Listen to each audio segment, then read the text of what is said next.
Ngayon, balikan po natin si Cyril Chavez ng GMA Regional TV mula sa Cagayan de Oro. Cyril, pasensya na, naputol tayo kanina. Ano bang latest dyan ngayon?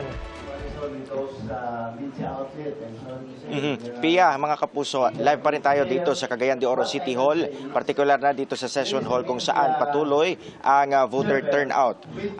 Ngayon nga, papakita ko lang dito sa likuran ko mga kapuso, may manifestation na ginawa ang kampo ni Barangay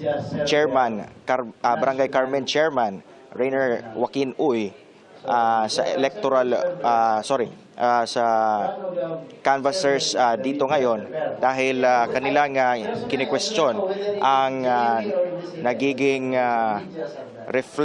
reflection ng voter turnout mula sa media transparency server at yung pumapasok na voter turnout dito sa CDO City canvassers. Kaya ngayon, patuloy ang kanilang diskusyon kasama ang chairman ng CDO City canvassers dito kung ano ang mga dapat gawin para malaman kung ano ba yung tamang bilang ng mga boto. Lalo na't Pia, as of 11:14 ngayong gabi, as per media transparency server, dikit ang labanan para sa 1st District Representative.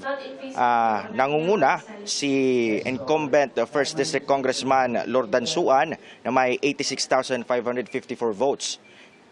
Dikit naman si Rainer Joaquin Uy o Kikang Uy na may 85,518 votes. So more or less 1,000 votes lamang ang difference nito. Kaya ito ang tinitignan ngayon. Ayun naman kanina, Pia, update rin ng CDO City Canvassers ay may mga problema na-encounter ngayon yung mga hinterland cluster precincts, lalo na sa pag-transmit ng voter turnout, lalo na may problema sa internet connection. Kaya inutusan nila yung mga electoral board mula sa mga clustered precincts na yon na bumaba agad dito sa Cagayan de Oro City Hall at i-transmit ang mga boto na mula sa kanilang mga automated counting machines at para mag-reflect sa server ng COMELEC.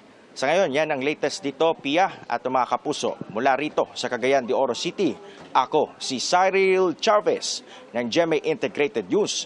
Dapat totoo para sa eleksyon 2025. Maraming salamat, Cyril Chavez.